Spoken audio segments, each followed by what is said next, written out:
Hello, everyone. This is Jay Dobbins, your host of the Marvel DC Universe Fan Club. We are now at episode 229, and I'll be doing my topic on Batman. Um, the Three Jokers fan trailer combines Ledger, Phoenix, and Leto in one movie. So DC fans have been teased with the idea of three Jokers for years now, with comics comic scribe Jeff Johns first planting the seed during the Dark Side War storyline and revealing the trio of clowns in DC Rebirth issue number 1. YouTuber LAQ took their excitement for the new storyline to a new level, making a fan trailer for a live-action movie of three Jokers, and seamlessly bending Joaquin Phoenix's character.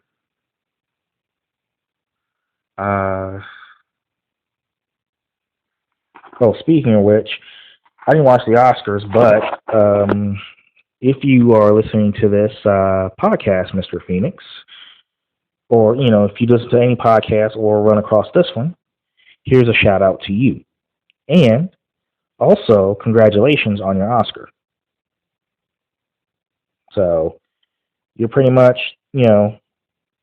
help DC, you're helping DC Entertainment. You're helping them go to the next level. You're taking them to the next level with your Joker performance. And I'm gonna be honest with you, your Joker performance was a masterpiece. So, congratulations on your Oscar, and a shout out to you. Keep it up, man. Okay, but yeah. Anyway, Heath Ledger's version, and even Jared Leto's take on the character into one story, featuring Ben Affleck as Batman and functioning as a sequel to Todd Phillips' 2019 movie. You can check out the fan trailer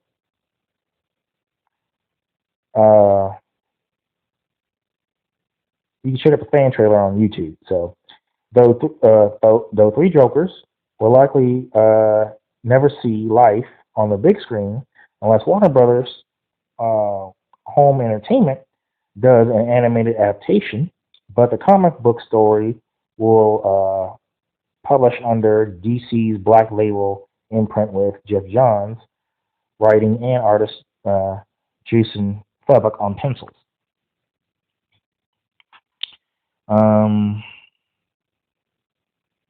Jeff Johns said, and I quote, "The coolest thing about this story is no one knows anything about it." And this is what he said, end quote. And this is what he said at New York Comic Con back in 2018. It's a pretty mature take. I've never gotten to write a Batman and Joker story, and Jay's never gotten to draw one. We wanted to tell the best Batman story, the best Joker story possible. End quote. So Batman and the Three Jokers will focus primarily on three characters: Bruce Wayne, Barbara Gordon, and Jason Todd. The trio are arguably the characters in DC that the clown Prince of Crime has hurt the most from Jason's death in A Death in the Family, Barbara's paralysis in Batman: The Killing Joke, and those events and so much more for Bruce, of course. So, but in addition to the story, in the story's centric characters, John Fabok also revealed there are three eras of the Joker they plan to use in the story. The first appearance, Joker from 1940, the classic Silver Age version, and a Joker inspired by Brian Boland's Killing Joke villain. Fabok teased last year that fans will be in for a ride with the series when it is released, specifically teasing its ending. He said, and I quote, "The most controversial Batman opinion has actually become the ending of Batman. Um, Three Jokers. We tweeted last year, and he said, and I quote, this is a tweet, it's going to cause quite the stir and is the gutsiest thing written in Batman in 80 years." End quote. Cover art, The Three Jokers, was unveiling during San Diego Comic-Con back in 2018, though no publishing schedule has been announced, the book will run for 3 issues. Johns previously explained at the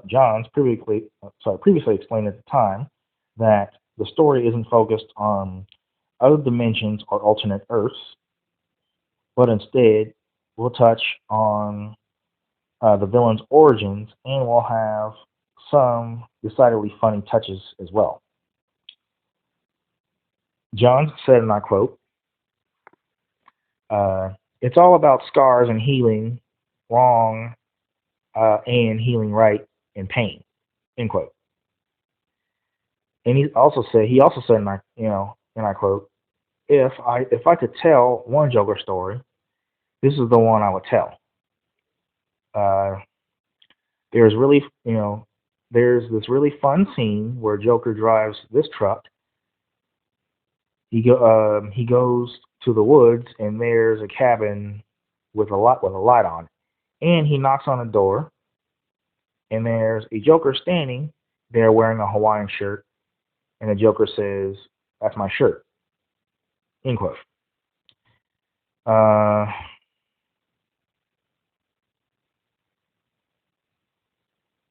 Also know that comic book. There's a comic book podcast on that topic. So yeah, Comic Book Nation. But it's available every Wednesday and Friday, bringing you the best breakdowns of the week's biggest news from Kofi Outlaw, Matt Aguilar, Janelle Wheeler, and the rest of the staff at the site of comicbook.com. So, also, not only, catch Comic Book Nation's podcast, but you can also catch mine as well on newest episodes like every Saturday, and sometimes, every Sunday. But that's if I have time to do a podcast every Saturday, which I do most of the time. But catch the latest news with them, and of course me. Either you can either catch my podcast on my website or their podcast on their website, or you can just subscribe to iTunes, which I'm on there anyway. So, but that concludes this topic. Feel free to visit us and like us on Facebook. We're available on iTunes, Google Play Music app, Spotify, and of course YouTube.